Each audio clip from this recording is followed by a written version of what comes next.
Salam, selamat pagi. Kita akan masuk dalam renungan pagi. Mari kita berdoa. Ya Tuhan, urapi hati dan pikiran kami ketika kami hendak membaca dan merenungkan firman-Mu. Di dalam nama Tuhan Yesus Kristus kami berdoa. Amin. Bapak Ibu, ayat firman Tuhan yang menjadi dasar renungan kita terdapat di dalam Matius 27 ayat 59 sampai ayat yang ke-61.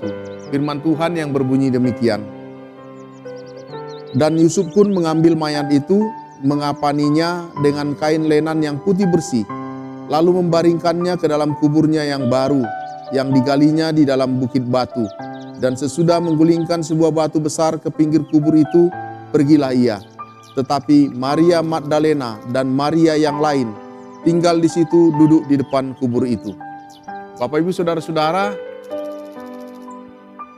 pernahkah saudara merasakan kepedihan karena kematian seseorang yang saudara kasihi? Bagaimana rasanya pada saat itu?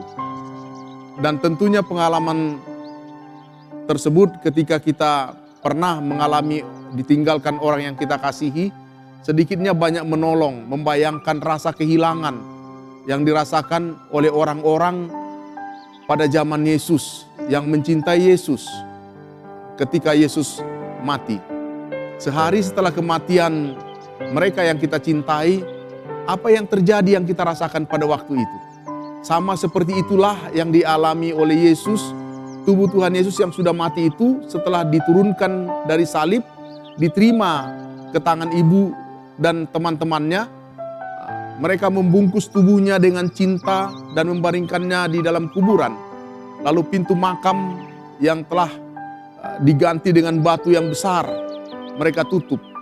Sehari setelah pemakaman itu, ketika orang-orang sudah pergi, maka kita masuk ke dalam sebuah kesunyian. Ketika kita kehilangan orang yang kita kasihi. Yang ada pada waktu itu hanya diri kita dan semua memori tentang keindahan yang memenuhi kepala dan hati kita. Dan juga air mata yang melinang. Begitulah biasanya yang kita rasakan setelah melihat jenazah orang yang kita cintai dan setelah dia dimakamkan. Jadi kalau pada hari ini kita menghayati Sabtu Sunyi, maka Sabtu Sunyi adalah satu hari setelah kematian Tuhan Yesus. Sehari setelah kematian mereka yang kita cintai. Itu adalah titik di mana kita mulai menyadari bahwa mimpi buruk di hari yang sebelumnya bukan sebuah mimpi. Sabtu Sunyi adalah ruang di antara kematian dan kehidupan. Tragedi penyaliban dan kematian baru saja terjadi. Tetapi pada waktu itu kemuliaan kebangkitan Tuhan belum ada. Dan Sabtu Sunyi datang dalam kehidupan murid-murid Tuhan Yesus yang menyaksikan pada waktu itu. Sabtu Sunyi juga bisa datang kepada kita ternyata dalam banyak hal. Ketika kita dalam pergumulan hidup, dalam permasalahan keluarga, ketika kita bergumul dalam pekerjaan dan seluruh kehidupan keseharian kita. Saat kita menyadari kita tertimpa masalah dan pada detik itu kita terasa bagai Jumat Agung, kematian bagi kita. Rasa sakit, ngeri, takut. Lalu setelah kita menyadari pergumulan-pergumulan kita itu, ternyata itu adalah realitas yang harus kita terima dan kita jalani. Saat itulah kita mulai memasuki Sabtu Sunyi. Di mana kadangkala kita memiliki harapan kita mulai turun naik, kadang-kadang ada, kadang-kadang tidak ada. Bagaimana dengan saudara? Pernahkah saudara menghadapi Sabtu Sunyi dalam bentuk pergumulan hidup yang membuat saudara berdiri di antara kematian dan di antara kehidupan? Berdiri di antara keputusasaan dan harapan. Kita bisa melihat dari bacaan kita ini ada dua respon yang bisa kita maknai dari Injil ini. Yang pertama, mari kita bisa melihat apa yang dilakukan oleh Yusuf dari Arimatea pada ayat yang ke-59 sampai ayat yang ke-60. Dia mengambil tubuh Yesus, mengapaninya dengan kain lenan putih bersih, meletakkannya di dalam kubur, menggulingkan batu besar ke pintu kubur dan pergi. Ya, dia pergi. Apa maknanya atas kehidupan kita? Dia menganggap semua sudah berlalu. Beberapa akan melakukan itu pada hari Sabtu Sunyi kehidupan. kita akan menutup kubur, pergi seolah-olah tidak ada apa-apa di sana. Ya sudah, tidak ada kemungkinan untuk sesuatu yang baru. Selesai, tidak ada harapan sesuatu yang mungkin akan terjadi kemudian. Yang kedua, kita bisa melihat kedua wanita itu, Maria Magdalena dan Maria yang lain. Mereka tetap duduk di depan kubur itu. Penulis kitab Injil Matius tidak menceritakan apa yang dilakukan oleh kedua Maria itu, kecuali mereka hanya duduk saja. Tetapi kita bisa melihat mungkin apa yang dilakukan oleh dua Maria ini justru mengajarkan kita tentang makna satu hal yang penting.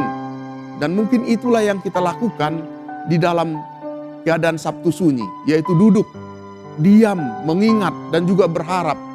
Mungkin kita justru saat itulah yang disebut sebuah kesetiaan dalam Sabtu Sunyi. Mereka tidak mencoba menghindari kenyataan pahit yang mereka sudah hadapi. Dan mereka juga tidak mencoba melupakannya. Tapi mereka hadir pada sebuah kenyataan apa adanya, sepahit apapun itu. Dan tetap berharap dan tetap setia akan terjadi suatu hal yang baik di kemudian hari. Itulah yang disampaikan oleh Mazmur 19 ayat yang ke-6. Di mana Mazmur ini adalah permohonan orang-orang yang percaya pada saat kesusahan yang mendalam dan kesedihan yang parah. Tetapi seperti dalam semua keluhan dan kesusahan Daud, dia pasti menyatakan kembali kepercayaannya yang teguh pada kesetiaan Tuhan. Dia percaya ada pengharapan dalam kesesakan yang datangnya dari Tuhan. Jadi jika harapan kita adalah duka cita diganti sukacita, kematian diganti kehidupan, maka nyatalah pada Sabtu Sunyi di mana kita berada di ruang antara kematian dan kehidupan. Karenanya yang penting bagi kita adalah, Bapak Ibu Saudara-saudara, kita berdoa. Kita berdoa dengan penuh harapan. Mungkin doa kita yang kita ucapkan adalah, Tuhan, aku berhenti berharap sesuai keinginanku, tetapi aku mau terus berharap dengan memikirkan penderitaan dan salib-Mu yang menguatkan aku. Tuhan, tolong aku bisa bertahan dan berdiri pada ruang di antara kematian dan kehidupan, dan melihat datangnya pertolongan daripada Engkau. Demikian firman Tuhan, mari kita berdoa.